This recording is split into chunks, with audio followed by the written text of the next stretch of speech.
Thanks for joining us. I'm Shipra. I'm president of the Hyderabad chapter of ADI Hyderabad. And at ADI, we are a bunch of professionals, design aspirants, design practitioners who've come together to give a platform to promote this best practices in the profession of design in India by strengthening and promoting the capabilities of the Indian design profession, as well as amplifying and presenting a unified voice to influence public policy, shape the industry, and benefit the people at large. And today I have the honor to introduce Arvind Lodaya. Arvind, thanks for joining us today. Arvind is a trained product designer. He's worked extensively in product, service, and business innovation, design, and branding. He's worked across sectors, teaching at premier institutes in design and overseas, and works with social impact startups, including a museum on conflict, a tech-enabled vocational skilling venture, and a design-led business incubator. I've personally known and worked with Arvind for at least half a decade or little more. And for me, every more being presence has been a huge learning experience.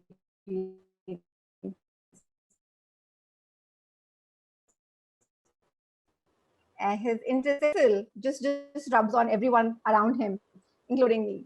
So it's just been a great journey to know you, Arvind, and work with you. And without any further ado, I'll hand it over to Arvind. Arvind, all yours. Somebody uses the word learning experience, it's hard to make out whether it's like it's a compliment or it's actually a gully, because I learned a lot, which means that I got a nice slap in my face or whatever. I had some pretty unpleasant experiences, but you made it up with what you said afterwards. And I must say that in turn, I have learned a lot, all in the positive way, working with you as well. Thank you very much. So what I have today actually is a slightly offbeat presentation, perhaps considering the theme of what you guys are talking about. And I apologize for not paying attention to that. I might have come out with a slightly different presentation if I had applied myself to that, but I did not. So, but I promise that we can make up for it in the Q&A session. That will be open. You don't necessarily have to reflect or comment on what I'm sharing today, which is important in my view, especially for those amongst us here who are in the design education field. So my presentation is primarily aimed at those who are in the education, but you could even be a student. It doesn't mean you have to be a faculty, but it is more important about what one learns and what should one learn when it comes to design. So it's a very short presentation. Hopefully it won't bore you too much. I'm going to switch to the screen now.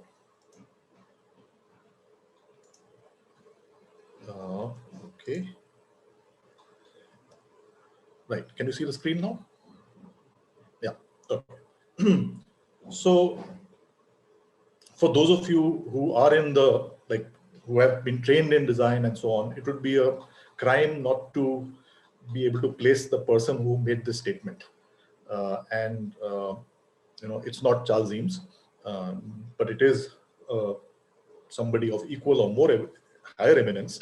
It's Herbert Simon, who's a Nobel Prize winner in economics and political science, I think, but who was also equally interested in systems theory and design theory, actually, one of the earliest scientists to really work in design theory, which has become quite extensive since he started or pioneered the field. And I think this quote of his really captures what my understanding of design is. It is important to also have definitions of what we talk about, because design is such an open-ended word. It could mean anything and everything, and rightly so. But when we talk about design in this particular context, in a professional context or academic context, it is important to state your definition. You can have any definition that you choose, but my definition for this purpose is to devise courses of action aimed at changing existing situations into preferred ones, right? So that's I think as open-ended and as generous a definition as you can have, which means that even people in the prehistoric era who found ways to improve their conditions or to do something easier or better or more efficiently or more pleasurably also were designers, right? And there's a very popular saying which Ranjan and others used to always sort of tell us, which is that design is an ancient activity, but a very young profession. So as a professional practice or as an established profession or a discipline, design is barely 100 years old. Whereas as a human activity, and I completely relate with this, and wherever I can, I basically try and share my view, which is that design is nothing but evolution. And that's my point of view, is that human beings have evolved. And I think they've evolved. The impulse that pushes us, or the urge that takes us towards evolving, is the design urge, is the design instinct. It's as fundamental as that. So design, the profession, when it was born, was actually in Europe in roughly about 100 years ago, in between or around the so-called world wars in the 1920s, 15, thereabouts. And then that's exactly when the institutions that basically spawned what we call design today were actually also born and came up. And the circumstances then around that period of time were like this. That whole continent was completely destroyed by war and was just coming out of it. The war was over.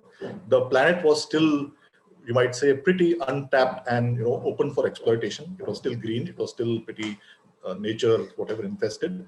And there was a great need to bring back the economy. The economy had been completely flattened out by a prolonged war, and economic activity had completely stopped.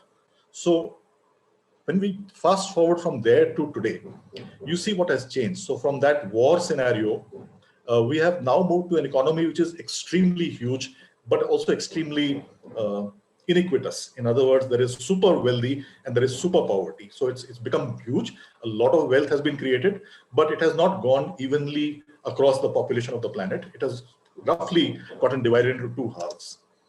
The planet, as we knew it, has completely sort of lost its pristine quality and its resources and its richness and its wealth. In fact, thanks to the 100-odd years that we have plundered this planet and led to its current state today, it has already given a name for an era, like the Anthropocene, what they call, is an era that is called, unlike any other era which typically lasts for millennia, or hundreds and thousands and billions of years. This era has lasted only 100 years, and yet it has qualified as an era because the scale of impact that we have had on the planet as a species is equal to that of millions of years of evolution, natural evolution. Can you imagine? So that really shows us the scope or scale of the issue, the magnitude of the issue, and the crisis that we are facing. And last but not the least, we have the economy, which started off as economic building and development and growth and engineering and goods and supplies and all of that. But today, increasingly, it is resulting in this kind of larger and larger, ever-growing mountains of waste, which we can't get rid of. We don't know what to do with this waste. So there's increasing amounts of waste that is being piled up somewhere, usually not in our sight, but when you're in India, everything is in the open site as well. But we still don't have a sense of the scale of garbage, pollution, and waste that our planet has been saddled with since in these short 100 years. And unfortunately, or fortunately maybe, design is a key instrument in bringing things to this pass from where we started out. So if you look back at Herbert Simon's question about changing existing situation into a preferred one, it is time to ask the same question again. What exists and what is preferred, right? And as I just will show you now, I gave you a little preview in the previous slide, that the world has completely changed from where design started out. Design itself has changed as a practice, but my question has been, has design education changed? And I'll try and give you an answer to this. So when design started out in about 100 years ago, it was aligned around the industry verticals. So industry was coming up and there were products being made and furniture being made and textiles being printed out or woven and graphics being created and so on and so forth. So design started adapting itself to these industry verticals. Right? So you have specializations emerging called product design, furniture design, and so on and so forth. Over the years, more got added on like animation, multimedia, and so on, right? So this became the logic in which design education sort of kept adding more and more stuff. That's really what the framework that you have today with some minor modifications. And these are what I call the verticals of design education as they by and large exist today, even about 100 years after they were founded. But the world has changed, everything has changed. So our economy itself, the notion of the economy has changed from, at that time, what was a linear economy, which means that you extract minerals and stuff from the earth, you convert them into products, you use up the products and throw the products and discard them, and it adds to the pile of waste. It's a linear process. It starts from the planet, from the earth, and it turns into waste at the end of the thing. Whereas today we have concepts like circular economy, which means that you don't create waste, but you just keep on processing and recycling the same material over and over again in innovative ways, in effective ways, so that you don't upset the balance of what is already in the earth and what is added, dumped onto the earth. Everything becomes a looped kind of a system. So that's the new concept that we're already familiar with, and we have to figure out how to actually live with this. When we started out 100 years ago, it was all about machinery. It was a machine age. Even design aesthetics at that time was called machine aesthetics, because this was the transition from handmade things to machine-made things. So a new kind of styling had to be created, and that's what design became very good at. It started out, even today, we are following many of the precedents set at that time in terms of a machine aesthetic. But today, what we have is machinery is already becoming obsolete in many senses. We're getting into very, very different forms of production of goods and services. Many of the goods that we are now producing and consuming are no longer physical or material. They are often they are virtual or experiential in some sense. And the current, if you like, the current industrial area or growth area is in sort of these invisible networked systems rather than products or objects. And even to the extent where we are talking about bioengineering and really engineering nature in some ways so as to meet our requirements in the times to come. Our end user, our customer of design, when at least I was in design school, used to be a generation which was you might call it the hippie generation, very, very kind of laid back, ultra liberal, very, very lifestyle oriented, and so on and so forth. That is no longer the case. Today, perhaps you have a new generation of consumers that design has to serve, and this will keep changing with every successive generation. This is the new generation. And as you can see, that the new generation is predominantly digital. It is not, sitting with a car on a car or whatever it is. Of course, it has cars, but that is not the identifier of the generation. The identifier of the generation is the touchscreen. The earliest way in which design operated, how design actually achieved its results, was by a simple manipulation. We created sexy things, we created attractive things, we created really cool objects to attract people to use them and to find them really useful and desirable. That has changed now. We have learned a lot more about the human mind and how it operates, culture, behavior, and so on and so forth. And we use a lot of that know-how now in sort of not just manipulating like a simple instinctive dislike response, but also more fundamental deep-rooted behavior change outcomes at the mental model level. That's another fundamental change that has happened. Our earlier model of the way the world worked, including nature, including society, was pretty mechanistic. So even Herbert Simon, when he started doing his theorizing of design, it was a very mechanistic approach to mapping the design science, as he called it. And to some extent, it still applies, but it has gone largely into technology and engineering space. What we teach as design now has slightly deviated from that mechanistic model into a much more ecological or systemic model. And in fact, if you've heard the term, we are now engaging with wicked problems, which are really very hard to pin down. They are even hard to figure out whether they exist or not in the first place, because you're already inside the problem in some sense. So it's very hard to know that there is a problem going on. And of course, there is no formula for it. There is no solution for it. The solution is only found by doing it or by attempting it. So this is the paradigm shift that has also occurred in these short 100-odd years. Business was done using this kind of very simple paradigm of competition, where you had to compete, you had to fight to win the market, and so on and so forth. Even teaching, even education was very competitive, which it still is, unfortunately. But the new mode that we are discovering now, even to do business or to exist on this planet for that matter, is through collaboration. And a lot of design teaching and practice is now done in teams, and that too multidisciplinary teams, which means collaboration is becoming a more important skill than just excelling at the solitary level, which is how we learn design. The whole aim of design, where design got applied, was basically making stuff that would sell. And the ultimate, the question that any faculty member or juror or critic would ask is, this is very nice, but will it sell? And that was like the end of all questions. And that, I think, has changed somewhere. We are actually looking at more higher value goals. Of course, this is not what they teach at design school yet, but I think this is the kind of shift that we need to bring about, is that from just creating stuff that sells, we should be creating stuff that enlightens, that makes people more aware, that it makes people more spiritually sound and centered in their own being, and a lot more resilient. And therefore, design education also, in its early years, was really about skilling, about training the designer in certain skills of design, as it should be.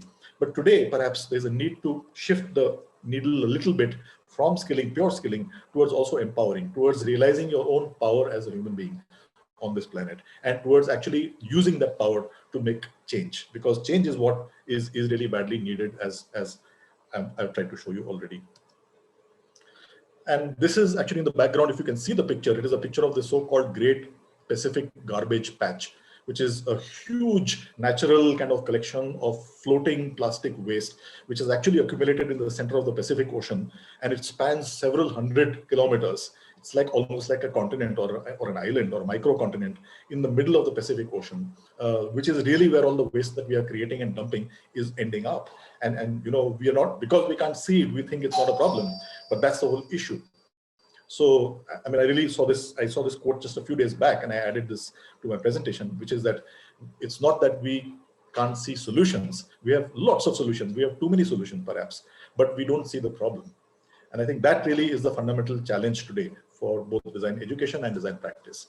So what I have in mind, and this is something that I'm working on currently in this university that I'm associated with, is to create a slightly different framework for design education, which I'm calling horizontal design.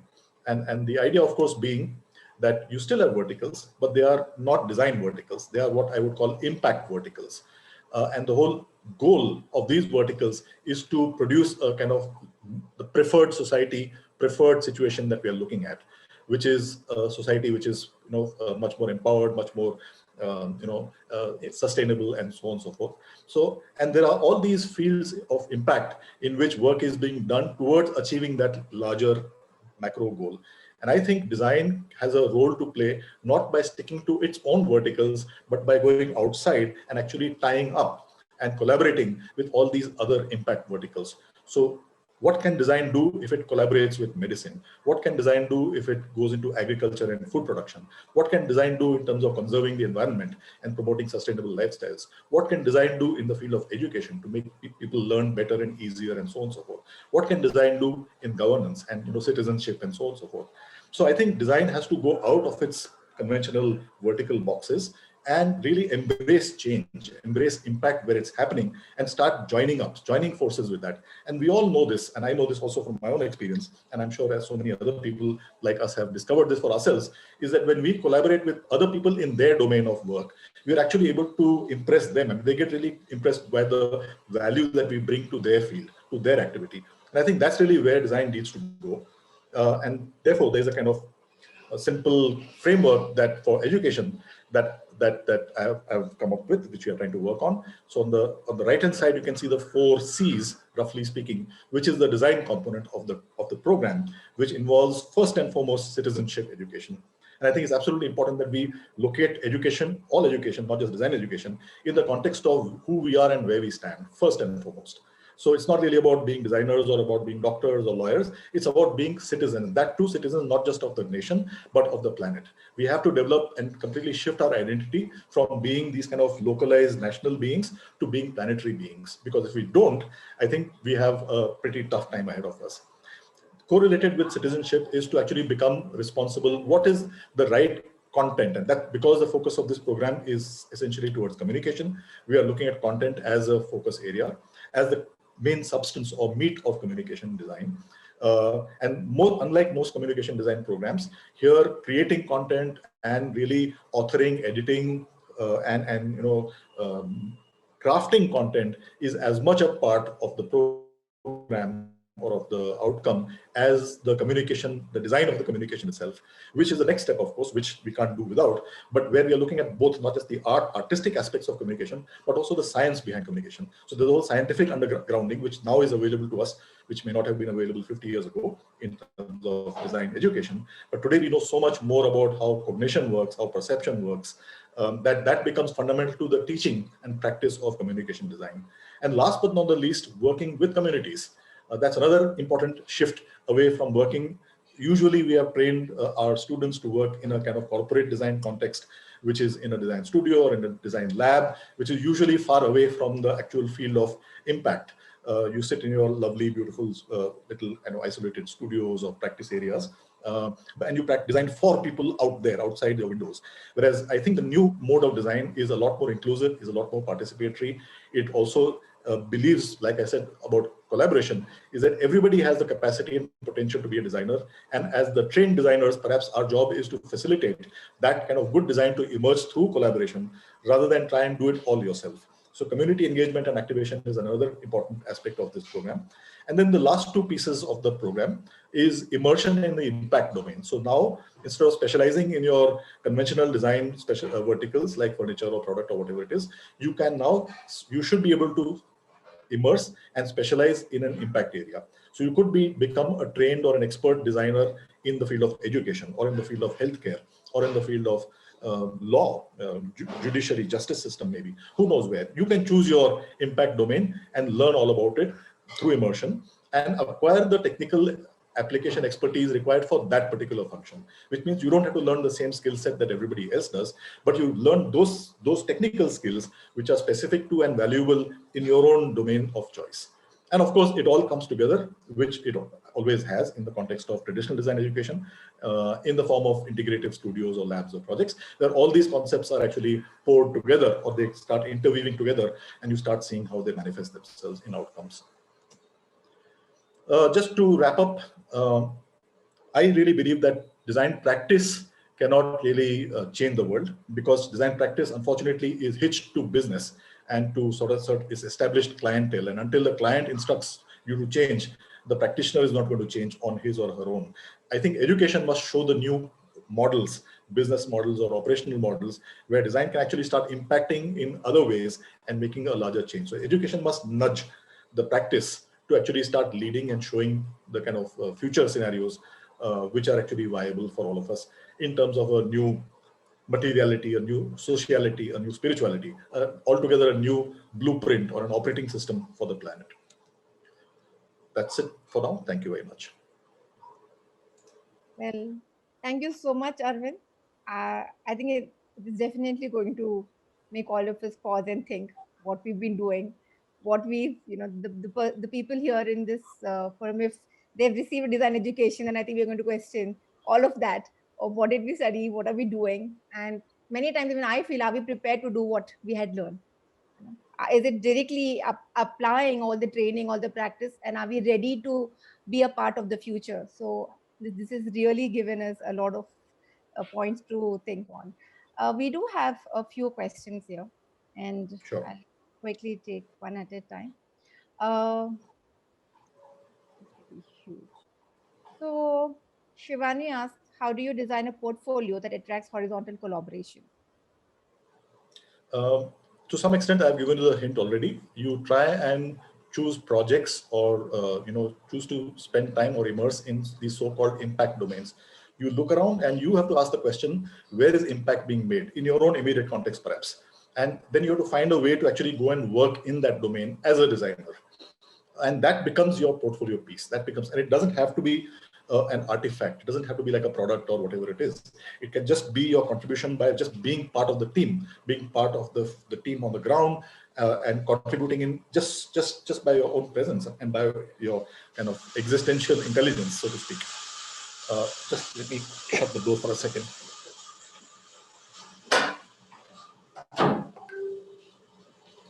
Sorry for that. So I think find impact, and just get involved, and your portfolio will emerge automatically.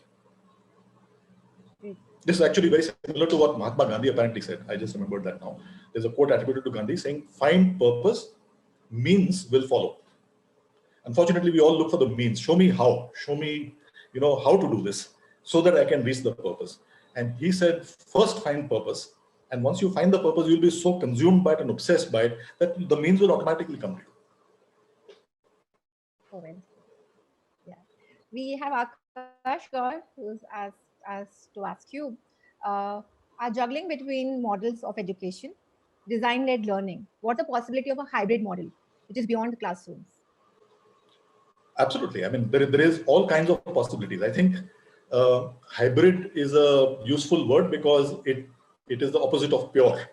And I think pure has outlived its purpose by many decades now already. And we're already in a state of experimentation and transition. We don't quite know what we are transitioning towards. We don't really have an end goal in mind. We just know that we know the conditions for the goal, that the transition should take us to a state where we have certain attributes in terms of outcomes and experiences and capabilities and contribution and so on and so forth. And we're all trying to find our way towards it. And there is nothing to say that this is right and that is wrong. So I think a combined model or hybrid model of the kind we talk about is absolutely valid and definitely worth pursuing. And we have Rasagya who asked, how do we transition from teaching computers as a tool to computational thinking? Wow. I don't know if you're asking this question as a teacher or as a student, but I will assume you're a teacher or asking from the teacher's perspective because you use the word teaching. I think the bigger question that you're asking is how do we sort of defocus our students from just mastering the tool to actually mastering thinking, right? I mean, it could be computational or it could be something else also. So I mean, it could just equally be to do with a brush or whatever it is as well, just as well. And I think that is really key as a teacher, because, and especially in the field of design, because the versatility of a designer is not so much by the tools that we are fluent in, because they keep changing from generation to generation, but in the thinking that we bring and that we can actually contribute and that evolves with our practice. Computational thinking, to my mind, I mean, I can just brainstorm right now, I don't have an answer for it offhand, but would come from thinking logically, sequentially, and really coherently. And these are unfortunately not skills that are really taught in our schools so well. In our schools, we are taught to just fill up page after page of answer sheets, whether it's language examination or whatever, geometry and maths and so on and so forth. And I think we have to really undo that training that unfortunately young people pick up in school, and they assume or they learn, they believe that that is the right way to do it. We have to really disabuse them of that notion and take them back to the pure, notion of whether it's rhetoric or whether it's logic or whether it's whatever the fundamentals of cognition and thinking are. We have to take them back to that. And it's not a simple process. Just instruction is not going to actually make it happen. So it has to be, we have to actually plot their transformation as almost as if we were a service designer or an experience designer, taking your end user from the current state, which is where they come into the college from, to the desired state, which is the kind of the thinking capability or skill that we want them to have, and mapping out the entire journey in stages and sequences. And of course, being very, very creative and imaginative in terms of resources. But it can be done and it should be done. Great.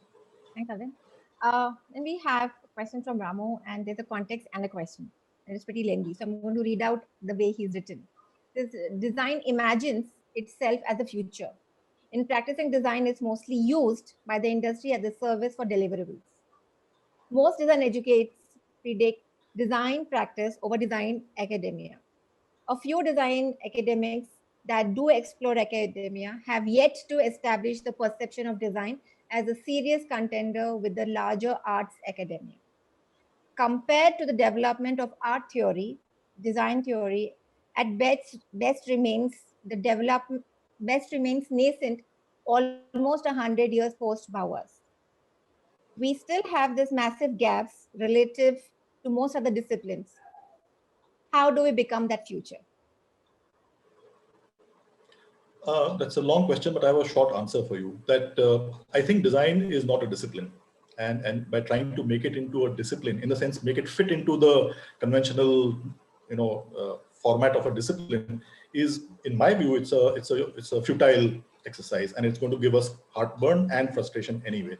So we are not a science at all. So let's not even pretend that we borrow a lot from science and we use a lot of science in our practice, but we are not a science. Equally so, we are not pure fine art either. So we are actually somewhere in between. We are an applied discipline, and I would just say applied imagination or applied creativity. And I think the strength of design really is in its practice. And that's why I'm not upset when I see most alumni or students opting for a practice career, because design is a practice in discipline, if you want to call it like that.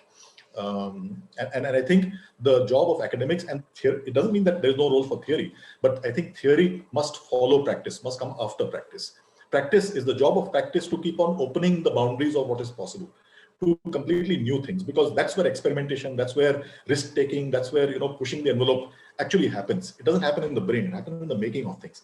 And once you do it, or once you fail even, then somebody can come and study what you did and say, oh, let me understand what happened. Let me theorize it. Let me put it into a framework or a model and see if that is a generalizable kind of model, and so on and so forth. So somebody else will then come after the practice to actually write out the theory and the case study and derive the model or framework from it, which can then be replicated and taught as well. So I see that as the kind of overall ecosystem of design, practice, and theory, and academia in that sense. So the short answer really was that design is really a practice. At its heart, it's a practice. If you take away the practice piece from design, then it no longer exists. Yeah. I have another, and I think we will keep this as the last question because we're already at 6. Very interestingly, Arvind asked, in addition to spirituality, what about humility? Humility, in my view, is a subset of spirituality. It's a package deal, right? Spirituality is, what is spirituality? Spirituality is basically, you know, finding a way to answer certain existential questions and be peaceful, happy, and content within yourself. At least that's my way of looking at spirituality. You can have a different way altogether as well. And to my mind, if you aspire to be spiritual, or your instinct to be spiritual will automatically steer you towards being humble. And not arrogant, and not presume that you know, or you have the answers to all the world's problems, or you are entitled to ruling or controlling decisions, or whatever it might be. You are comfortable in both places. You are comfortable in power, and you're comfortable outside power. You're comfortable in wealth, and you're also comfortable in poverty. And it doesn't really affect you so much. I mean, to some extent, it affects all of us. To me, that resilience, that ability to exist in a very steady state, in a very serene way, taking whatever is there, and being positive, being optimistic, being generous, is actually what spirituality is. You're giving us a lot of, things in bites. I think Gyan. we're going to, not just gyan, these things you hear, but when you hear in this context, they've been, listening to you, and these so many bombs to just stay with, linger around and say, what does this mean? So I think this is extremely interesting. So I've been asked to take one more question, and because there are many, but I think we'll take one more. It's what way do you think design will evolve in next 10 years? And will there be new domains, fields to focus and work on as a designer? And what will they So be? that's actually what my presentation was about, if in case you missed it. Because I actually did think about the future of design when I was trying to map out this new curriculum that I'm creating. And my conviction, or my sort of intention, was that design should step out of its own boxes, historical boxes that we have inherited, and actually embrace the world. We should go out and distribute ourselves across domains. And in my own experience, I've found, and I've a lot of other people that I've shared this thought with have also confirmed this for me, is that the design can add value almost anywhere. You can put a designer in almost any area of activity, of human activity, and he or she will be able to contribute in that space. That is the amazing aspect of I think what design is all about, and that's what makes me believe that it's a universal evolutionary impulse. I mean, the impulse to, the Philips brand got it very well many years ago when they ran this campaign called "Make Things Better" or something like that. Let's make things better. I think that really is the tagline of design. It's just making things better, and it is open-ended. It could be in any context. It doesn't have to be in an industrial context, or a social context, or a biological context, or even a Martian context. In every context, I think the designer's training and ability is to say, okay, what can I do to make it better?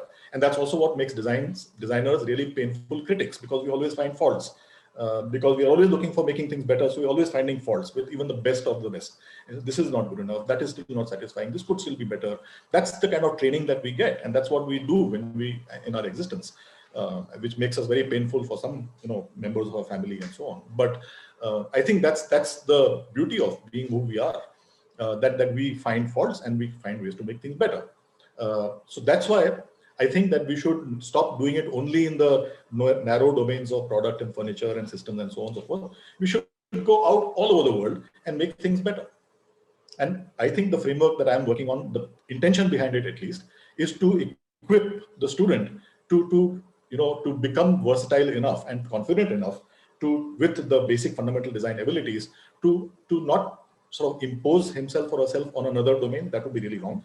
But to humbly, since you talked about humility, learn and really blend into that space and become a valuable contributor in that impact area. So I would imagine a designer to go into ISRO, and become part of some team there. I would imagine a designer to go into a really grassroots NGO in Odisha somewhere, let's say, working in the Adivasi communities and add value there. I would imagine a designer to go into a posh university somewhere in a completely academic space, or even in a scientific lab perhaps, which does fundamental work in physics or whatever it is, and add value there. I think we can and we should. And I think design education has to open up that space for young people to learn design and then to sort of go out and populate the whole world with designers. Yeah, and I think I personally have seen that shift. When I graduated, there were very limited things of what was expected from you. And that has changed drastically, where you are not just being called to make that impact at what you see, but then try to understand what is going behind, and that has spread Exactly. across domains, things that you have never Exactly. imagined. Is Exactly. kind of catching interest. So I think it's a great time of what you're saying, let us be versatile, let us go around across these extremes. So I think that is also a great time. People are I think expecting designers to yes. come to make that impact. Exactly. That's actually absolutely right, because I've encountered that expectation from the world. Yes. People are waiting for designers in a sense, Yes. and to come and actually work with them and to enhance their output. They realize, my own partner is a scientist, and we often now have amazing discussions on what she researches, which is to do with some forest ecology at the roots level and all that, which is very technical stuff. But from my own layman perspective, when we discuss things in terms of presentation, in terms of visualization and showing the sharing the idea with other scientists, or to make a pitch for funding, suddenly we find there's a lot of convergence that starts happening, because the language I speak or the ideas I bring completely dovetail into the needs of that situation, and my input is not presented as some know-all person, but somebody who actually adds value. And I think the same applies across the board. You can name any industry, any area, and I can bet you that you will be able to find a way by which a designer can make a contribution there. And to go back to the point Shipra you were saying, is that it's perhaps a manifestation that all of us, even though in our education we learned this course called systems design, but design did not really operate at a systemic level at that point of time. We still had to go into the verticals, into the specializations. So I had to become a product designer, and you had to become a something else designer, and somebody else to be a textile designer.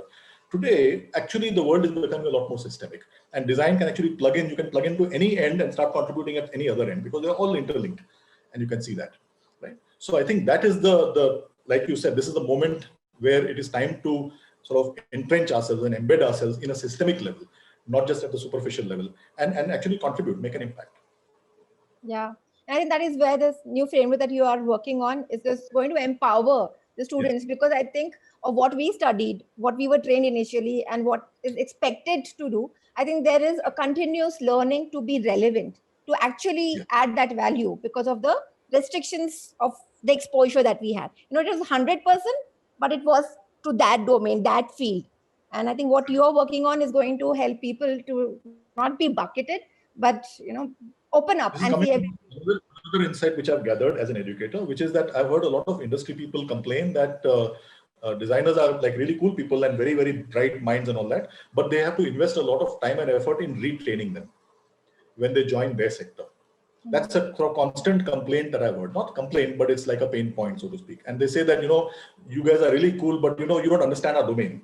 Like you come into fintech, like financial technology. So I have to really take 6 months before you actually start becoming productive in my company. So I have to in effect retrain you, and that I have to pay for, because you're on my payroll by that time. Why can't institutes teach this? And obviously the answer is the institutes can't teach designers everything, every possible subject that they're going to be part of. And that's why this model is open-ended in terms of that impact domain, is that becomes part of the education. It becomes built into the 4 years that you spend as an undergraduate student. And your first 2 years you can spend in learning the design basics, and the next 2 years you can actually spend in the field of your choice, so that by the time you leave, you're already immersed, already trained in some sense at least, so that you're not a complete outsider and you don't require like orientation from scratch. You're already well versed in that in the practices and culture of the domain. You already figured out where you can contribute and make an impact. You picked up some skills along the way. Of course, you'll get better, but you are half trained anyway, ready to perform. Wonderful. Great. Do we have more time? There are more questions that are coming in. I mean, do you want to take a question or two? You okay? Yeah. I Yeah, great. can be here till 6:30. Oh, I don't know what your time frame is like. I'm open. yeah. So, no, I think we can continue at least a few questions. So it is, Okay. how much does a designer need to think about ethics, especially in the context of AI playing central role in our futures? Absolutely. I think designer ethics would be expected of a designer and should be like part of your mandatory training and qualification. I mean, the fact that you're certified as a designer should mean that you are certified as an ethical practitioner. It should come as part of the package. It is unreasonable to expect that you just train in the technical aspects and the ethics is an optional thing. If I feel like I'll do ethics, otherwise I won't do ethics. It cannot be left to that. And I think institutions, education institutions have to, and even the certifying institutions have to make sure that this is integrated into the curriculum, into the framework, and not just for the sake of passing exams, but really it is sort of the students are made aware of the consequences of ethics and different shades of ethics in the practice. And as you said exactly, the kind of level of technology sophistication that's coming up, it's already here. It's just a matter of time before we get enveloped by it. It's going to be a really crucial issue. One of the things I can recommend for anybody who's interested in this is to listen to the talks of or read the books of this Israeli futurist called Yuval Noah Harari. So look up Yuval Noah Harari on YouTube and just listen to some of his talks. He talks a lot about future and ethics as well in technology. Thank you, Arvind. So I think I've covered all the questions. I Great. request the audience, if there was any question that you had posted and have not picked, if you could repost. I think I covered I all. have a question. I have an answer actually, because I gave a similar talk just last week at Spotify, and some of the audience members there, it was not an identical talk, but it was similar in tone. They were also like totally flabbergasted by what I was saying, and they also thought a lot about it. And they came back and said, "This makes sense what you're saying, but where do we start? What do we do, right? I mean, what is the action line on this, on what you're saying?" And I did think about that. My first answer, of course, which I will share with you now, is the same answer, is that I don't know. I don't have an answer. I don't have a magic formula. I don't have a blueprint which shows you exactly what has to happen. No, I don't have that. But I think that is perhaps part of the answer. It's again like a wicked problem solution where it's deceptive. It's things that looks like a solution is deceptive just because it looks like a solution, and it can actually complicate the problem. Perhaps the answer is, and I think, and I keep going back somehow to Mahatma Gandhi, as somebody who came up with this whole freedom movement, not single-handedly, of course, but he did sort of mastermind it in some sense. And there is a whole, his whole philosophy or approach was to get people to find their own answers. His whole notion of Swaraj, which we talk about a lot today, is actually decentralized autonomous communities, is that people have to find their own solutions in their own context, in their own locality. And they have to find ways to coexist at their own scale. And the whole job of the nation or the government or whatever systems should be to enable people to live like that and to encourage people to live like that.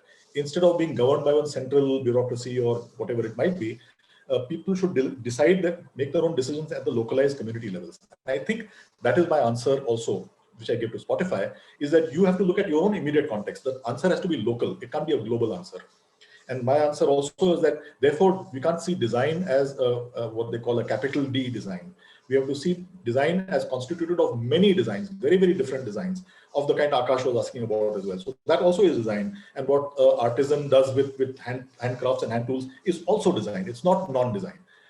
Because, like I said, design is an evolutionary impulse. Everybody responds to it in their own way. Some people say Jugaad is not design. I disagree. I think Jugaad is also design.